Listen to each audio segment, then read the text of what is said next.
Fala meu povo, aqui é o Taskmaster e hoje irei falar sobre uma equipe da DC Comics caracterizada por membros que possuem vocação heróica ou que realizam justiça, mas não porque são gente boa, mas sim por motivos egoístas, pessoais, vingança, vaidade ou quaisquer gêneros que não sejam altruístas, ou seja, o antônimo da ideia que se tem dos atributos morais característicos do perfil de um herói clássico. E por mais que seja decepcionante para alguns de vocês, desta vez não é do Esquadrão Suicida que estou falando, mas sim de uma equipe desconhecida pela grande maioria dos leitores, mas igualmente interessante, cuja história que eles desejam apresentar é ambientada numa realidade onde não existe o bem e nem o mal, tudo é uma questão de ponto de vista, não há preto nem branco, só uma grande gradiente de cinzas, uma realidade suja, escura, corrupta e violenta, provinda de uma natureza que esconde perigos inesperados com um reflexo ameaçadoramente sombrio, e o mais importante, um perfeito antro para bandidos perigosos, tão tenebrosos que parecem ter saído de mitos e lendas como criaturas folclóricas que dividem as ruas com pessoas comuns. Com muito prazer, eu lhes apresento o Sexteto Secreto.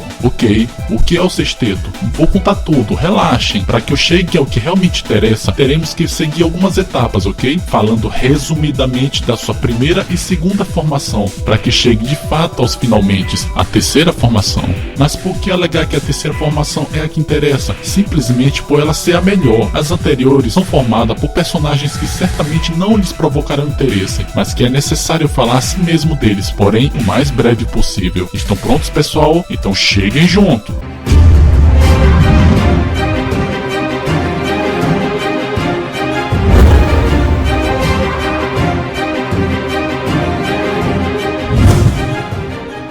O Sexteto Secreto foi criado na Era de Prata pelo roteirista Ian Nelson Bradwell, na revista Sexteto Secreto, edição número 1, em 1968, junto com o artista Frank Springer. Bradwell criou uma série cheia de conspirações, agências secretas, crimes políticos e ambientada durante a Guerra Fria, sendo inspirado no sucesso televisivo da época, Missão Impossível. Na primeira formação da equipe, o título durou apenas 7 edições, começando a ser publicado em maio de 1968 e sendo radicalmente cancelado em maio de 1969, deixando em aberto o segredo que acerca o seu principal personagem, Mockingbird, ou na adaptação BR, Harpia. Era o pseudônimo do misterioso líder que recrutou o Sexteto Secreto, sem jamais revelar sua identidade. Ele falava com seus agentes através de um comunicador, com mensagens gravadas. O grupo ia a um lugar determinado, recebiam as instruções e liam os arquivos dos alvos. Os membros recrutados tinham nada em comum, a não ser um passado aterrador e um segredo que podia lhes custar a vida. Eles lutavam contra criminosos que estavam fora do alcance da lei, tinham os mais diversos talentos e eram chantageados por Harpia para participarem das mais heróicas missões em nome do seu país. Suas missões variavam entre luta contra a máfia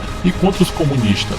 Já na segunda encarnação, o roteirista Martin Pescoe e os artistas Dan Spiegelman e Frank Springer, o artista da série original, ficaram a cargo da nova série. Após a última missão da equipe em 1969, os membros originais do Sexteto Secreto passaram a reunir-se de 5 em 5 anos no clube de mágica na Califórnia, onde o próprio passou a se apresentar. Certa vez, Durant pediu para se encontrar com Carlo para uma pescaria e entregou o jogo. Ele era o Harpia. Durant contou a história de como havia sido envenenado pelos comunistas e ficou no hospital à beira da morte, e os médicos já haviam desistido de conseguir encontrar um antídoto que salvasse sua vida. Foi então que, numa noite qualquer, um homem entrou em seu quarto e o fez tomar uma pílula enquanto dormia. Ao acordar, Durant leu em uma carta que havia sido salvo por uma organização até então desconhecida, chamada a Agência, que ele ministraria uma de cada vez, caso ele aceitasse sua proposta, que era montar uma equipe secreta que lutaria contra o crime internacional, que seria liderada pela figura misteriosa do Harpia, que ofereceria aos recrutas proteção e qualquer tipo de apoio de acordo com os recursos da agência. As operações da equipe encerraram-se em 1969, quando o presidente americano Richard Nixon fechou a agência. Após revelar tudo a Carlo, Durant disse que precisava do amigo para deter a agência, que desenvolvia uma arma biológica baseada no vírus com o qual os comunistas o infectaram e o forçava a servir de cobaia para os testes, sob a ameaça de ter seu medicamento cortado. Os responsáveis por deter a agência seriam um novo Sexteto Secreto, que seria treinado pela antiga equipe. Após algumas missões, o novo Sexteto Secreto conseguiu desmantelar a agência e ficou sabendo da verdadeira história por trás de Harpia através do único sobrevivente da equipe original, Carlo, que usou seus dons de escapista para escapar do acidente de avião e que após a morte de Durant tornou-se o novo líder. Beleza, agora finalmente iremos falar da terceira encarnação,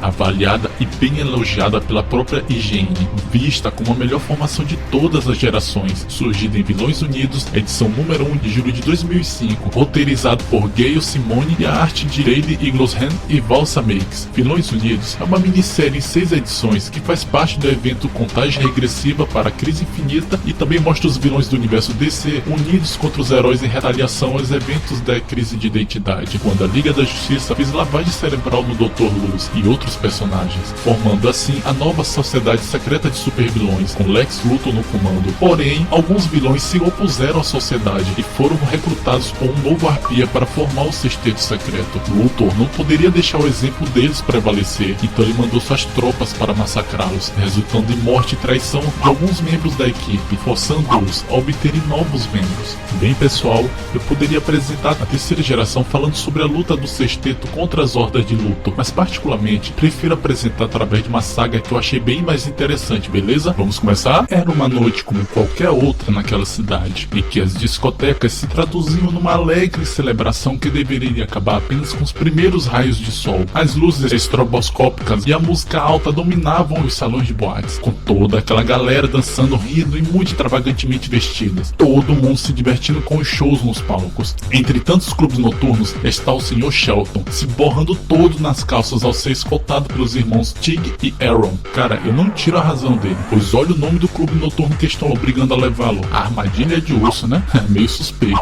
Um local repleto de...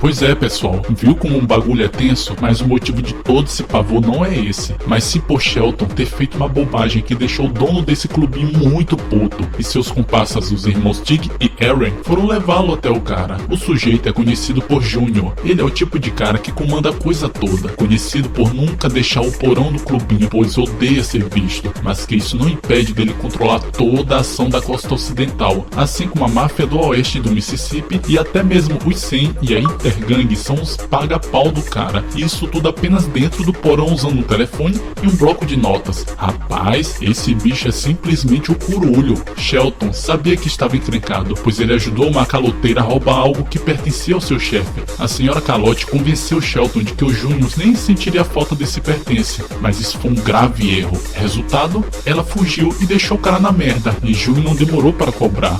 Vem aqui, gostosinho. Não, doutor, foi sem querer. Faz mais não. Papai tá chamando. Faz o que tu quiser. Te dou minha mulher, te dou minhas filhas, te dou até meu cachorro. Vira essa bundinha pra mim, Que Vera. é isso, seu Junho? Para com essa história, cara. Tá estranho. Dá a mãozinha aqui, vai. Não vai Quero doer dar nada. nada pra tu não, senhor. Fala sério. Deixa de frescura, porra!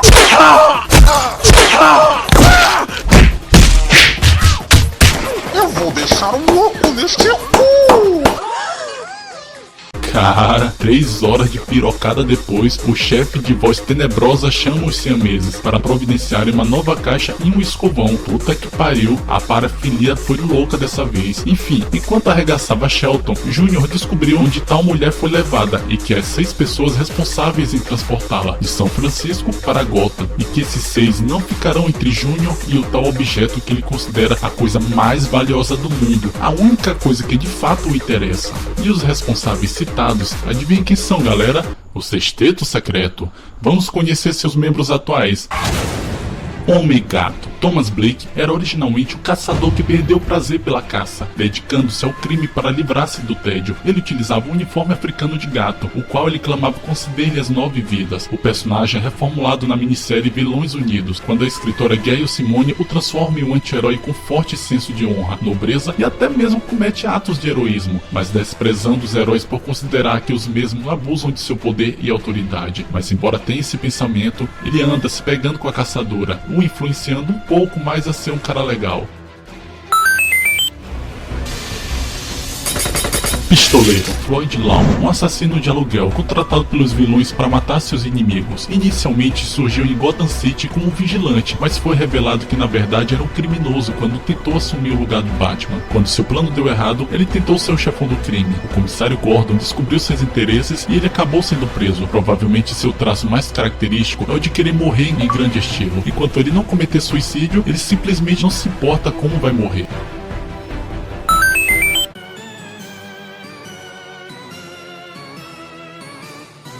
Boneco de pano. Diferentemente de seu pai, Peter McCall, o boneco de pano original, esse não nasceu com as juntas moles, sendo ridicularizado pela sua família. Resolveu então submeter-se a numerosas e dolorosas cirurgias para substituir suas juntas por bolas de plástico, o que permite superar os movimentos de seus antecessores. O efeito colateral das operações faz com que sua pele se rasgue caso ele não use uma loção especial cedida pelo Arpia, prendendo-o nessa forma ao Sexteto Secreto.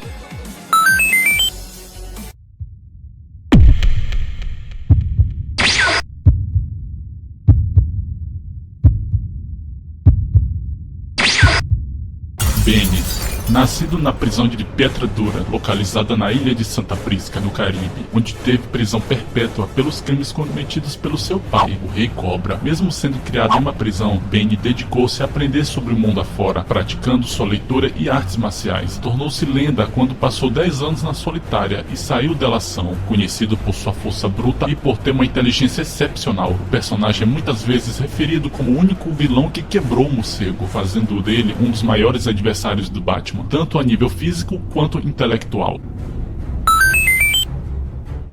Scandal Savage, ou como na adaptação BR, Escândalo Savage, filha do imortal vilão Bendel Savage, uma desconhecida mulher brasileira que aparentemente criou a criança em seu país de origem e permitiu que ela fosse treinada em artes marciais desde sua infância. Originalmente trabalhou ao lado do Sexteto para salvar a vida de sua mãe. Eventualmente começou a criar vínculos com seus colegas de equipe e passou a ter uma relação amorosa com a nova integrante do grupo, Knockout. Além de ser uma astuta mulher de negócios, ela também é uma integrante extremamente letal do Sexteto Secreto, apresentando sua marca registrada, as Lâminas da Lamentação, tornando-se assim a destemida líder da equipe.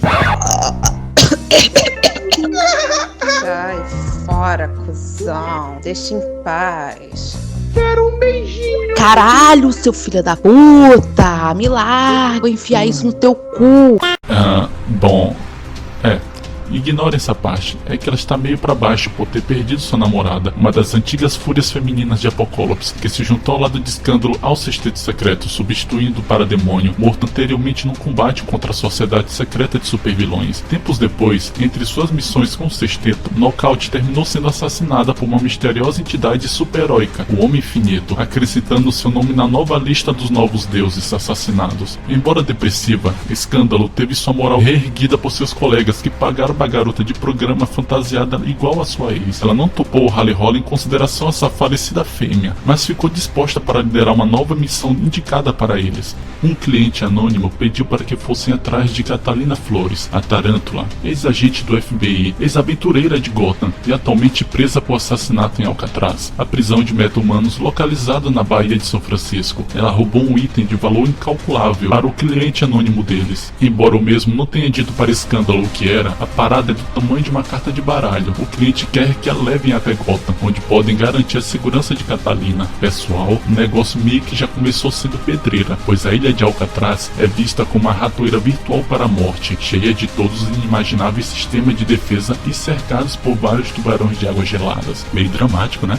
Enquanto o Escândalo vai desembuchando o plano de invasão, o Homem-Gato recebe uma ligação de caçadora, dizendo que ele não pode aceitar a missão de captura à Tarântula. Cara, impressionante como tanta gente já está sabendo dessa missão, né? Se repararem, até o Júnior sabia dessa missão antes do próprio Sexteto em si estar ciente. Mas beleza, a caçadora mandou ele abandonar a equipe e sair do país, pois há um monstro envolvido nisso tudo, e não vai deixar que chegue em Gotham, pois há 10 milhões por sua cabeça. E tudo que se sabe sobre esse monstro é que seu nome é Júnior, e que o famoso item é um cartão, e que eles sabem mais nada sobre ele, exceto que os loucos de Arkham se mijam de medo só em ouvir seu nome, que eles estão se envolvendo em uma churrasqueira e que o Homem-Gato e sua turma são a carne e que todos querem esse pagamento. Todos. Homem-Gato ignora os avisos dela e simplesmente continua de boas na reunião. Rapá, Esse bicho só pode ser o Curulho, pois até o Batman comentou que um banho de sangue está para chegar em Gotham, que esse cartão significa que nenhum deles sairá de mãos limpas,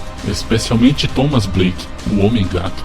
Escândalo e sua cambada voam para a ilha de Alcatraz com suas contramedidas preparadas para todas as eventualidades que já conhecem, pois normalmente estão sempre construindo o dobro da blindagem e proteção, apenas oferecendo uma simples e boa possibilidade deles falharem ou de alguns deles morrerem. E ela não está exagerando, pois só para começar, a área toda está minada com uma neurotoxina letal e os presos usam colares explosivos no pescoço. Um passo após o limite é morte imediata. Cara, nessa saga eu admito, eu realmente gostei do boneco de pano. Ele fala muita merda o tempo todo, mesmo quando a parada é toda sinistra, tipo... Quando não tem ninguém por perto, eu vou lá atrás e sento em cima do sorvete. Me larga, nojento ceboso. Eu tenho mais truques do que uma prostituta. Mas espera aí, não subestime só porque ele é seco e escroto, pois até o pistoleiro, por mais que eu ache uma aberração repulsiva, admite que ele é um mestre em furtividade. Depois do Magrelo conseguir passagem para a equipe, os caras encontram Catalina, mandando ela se alegrar por estar prestes a ser liberta. Mas adivinhe só, Me larga, puta! ela não tá afim. Ah, cadê o Homem-Gato? Cara, ele ficou putinho por saber que o Batman estava proibindo aí essa missão através da caçadora e foi tirar satisfação. No meio do quebra-pau, ele manda o morcego ir salvar quem deseja ser salvo, pois ele próprio não tem medo de morrer e que ele deveria parar de se preocupar com o sexteto. Mas era impossível para o herói, pois mesmo que o interesse de Júnior pelo cartão seja real ou não, mera assassinos suficientes vão acreditar que é legítimo e farão de Gotham um campo de guerra e que ele usará o que quer que seja para assegurar que não aconteça de novo, nem que tenha que hospitalizar o Homem-Gato por meses. Essa foi uma luta quase que sem resultado. Pareceu mais que ambos estavam trocando informações do que qualquer outra coisa. Cada um foi pro seu canto depois disso. Enquanto isso, Júnior reúne uma cambada de supervilões e faz uma algazarra para que trucidem Catalina. Pois é, o morcego acertou. Vai rolar guerra em Gotham. Ô, para aí, que porra é essa aí, meu irmão? Tá ficando doido? Dança essa Samanta. Para essa porra aí agora. Arromba ele, pistolão. Aí, meu irmão, tu acabou de perder o rabo. Vai rindo da calça aí, rapaz. Sai, desgraça. Vai rindo da Alô, calça. miserável. Já falei que eu não gosto de aranha. Cala a boca, sua vaca. Não me ignora. Vai fora com o seco. Todo mundo sempre faz isso. Gosto de carne. Ei, rapaz, esse teu culhão aí tem bomba? Caralho. Culhão entortado não se endireita. Parada aí, piranha. Ajuda aqui a Espera aí, chorão.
Inara,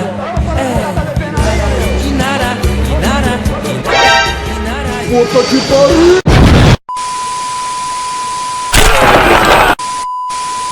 Ai, não sinto as minhas pregas. Tira o cu do meu pau, porra.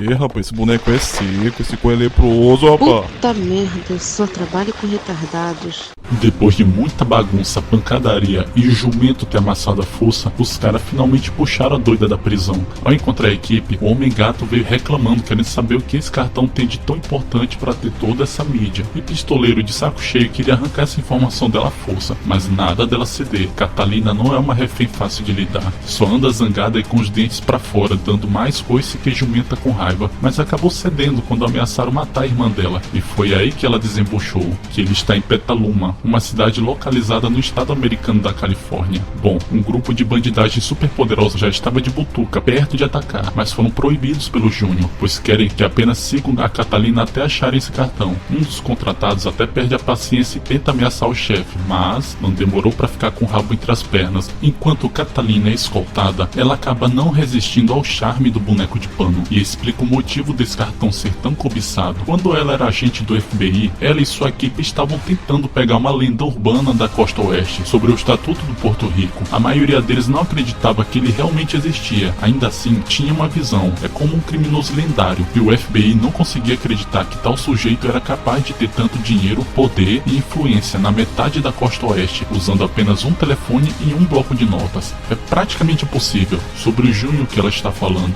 mas de todo modo, eles conseguiram um informante que finalmente daria o paradeiro. O cara não tinha medo, pois estava nas últimas. Seu nome é Johnny Câncer. Porra, fala sério, olha o nome do cara. E como o nome já diz, o cara está em estado terminal, literalmente nas últimas, agonizando e lutando contra a dor e a morte por 10 minutos, finalmente conseguiu dizer onde o Júnior estava. E suas últimas palavras foram, para que ela acabe com ele, meter a bala no coração dele até que pare, ou ele vai achar um jeito de matar todas as coisas que ela já amou, de maneiras que ela vai lutar para entender pelo resto de sua vida. E quando ela foi com gosto de gás com a equipe atrás desse sujeito, ele já tinha vazado. E como ela sabia que Johnny falava a verdade, precisou se esconder, disfarçando-se de todas as formas, decidida a encontrar aquele que já assustou a máfia de Gotham, que estava toda na costa oeste, e acabou encontrando, adivinha quem? Sr. Shelton, aquele que no começo foi enrabado por Júnior. E bem, o resto você já sabe. Peraí. Vocês notaram que eu falei? Aquele que já assustou a máfia de Gotham que estava na costa oeste. Todos vocês sabem que Batman é famoso por fazer criminosos ou loucos se borrarem só com um olhar. Mas basta ter o nome de Júnior sussurrado que todos se borram e se rasgam. A fama assustadora de Batman fez muitos mafiosos fugirem de Gotham para dominarem novas áreas. Mas assim que souberam sobre Júnior, imediatamente os caras escolheram voltar e encarar o morcego. Estão entendendo o nível da parada? Eles têm mais medo do Júnior do que o próprio Batman, mas até que há uma lógica por trás disso, pois por mais assustador que ele seja, eles sabem que Batman é um herói, já esse Júnior é um tremendo adorador prático de Sérbia. Beleza, pessoal. Ao chegar em Petaluma, eles entram numa casa que pertence ao mentor da agência de Catalina, o único que ela podia confiar. Para a sorte desse cara, ele não estava nessa hora, e o sexteto finalmente encontra esse troço quadriculado, aparentemente um cartão qualquer e sem crédito, mas com uma escritura que nenhum deles conhece, e Catalina não quer falar o que significa. Mas antes de rolar uma treta, adivinhe quem aparece? Boa noite, meus amores.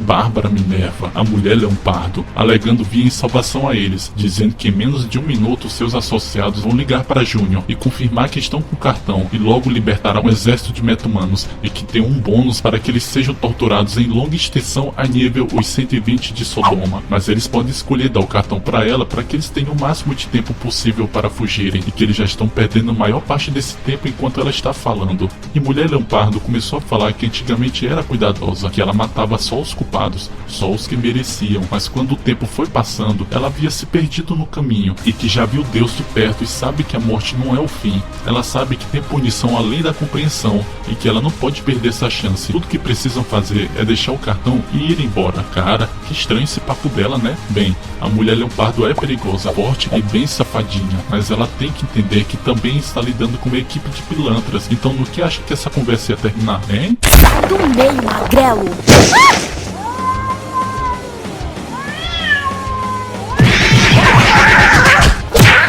Pode depilar essa chana. Sai fora, pipa seca! Aquela desgraçada foi na minha frente. Do que tu tá falando, bro? A filha da puta quer pegar o cartão antes de mim. Calma aí, meu patrão, qual o problema? Calma aí, caralho. Chega, porra. Quem tem um cartão? Mulher Leopardo. Vou te fuder, bosta. Vai, cara, viado!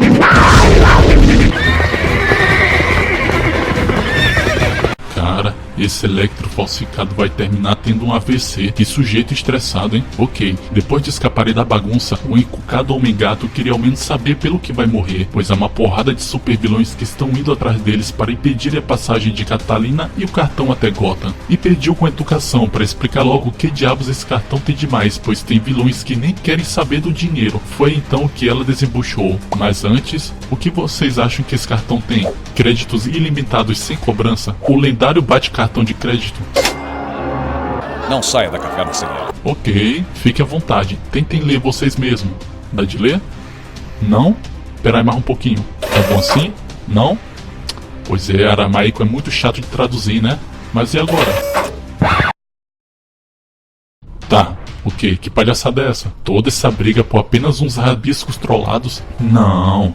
Catalina explica que esse cartão foi forjado pelo próprio Neuron. Mas quem é Neuron? É uma entidade demoníaca que costuma agir indiretamente através de outros vilões. O nome Neuron é um anagrama em latim baseado no número 666. Assim como o Mephisto da Marvel, ele é geralmente aceito como se fosse a versão DC Comics do diabo. Alguns escritores e histórias, no entanto, contradizem isso, uma vez que Lúcifer já existe dentro do universo DC, Vertigo e Marvel. Então, espera aí, quer dizer que esse cartão vale muito mais do que todo o dinheiro do mundo. Ele é o único feito em toda a história da humanidade, pois ele é a garantia para que você vá embora do inferno. Estão entendendo o valor dessa parada? Você pode ser o pior tipo de pessoa que possa existir, a maior aberração possível em espírito, causar as maiores atrocidades, experimentar todo tipo de pecado, simplesmente fazer desgraça em vida e sua alma não ficará no inferno ao morrer. Você estará livre de qualquer punição na vida após a morte, sem necessidade de julgamento divino. Simplesmente pode bagunçar o quanto quiser que ninguém vai prestar contas com você. Cara,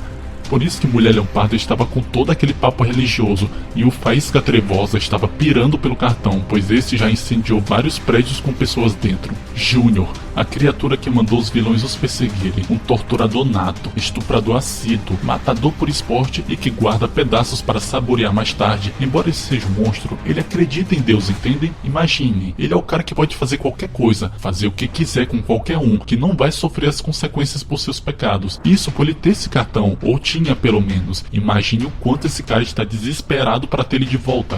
E é isso aí, pessoal. Infelizmente vou parando por aqui, pois se eu for lançar o vídeo completo, ficará longo demais e dificilmente alguém suportará esse novato de voz asquerosa por mais de 50 minutos. Mas quem estiver a fim de ver o resto, basta aguardar que irei lançar sem falta na data da observação abaixo. Só não garanto o horário, pois minha net é uma porcaria para upar alguma coisa, mas prometo que não passará desta data. Obrigado pela atenção de todos e até breve, pessoal. Caveira!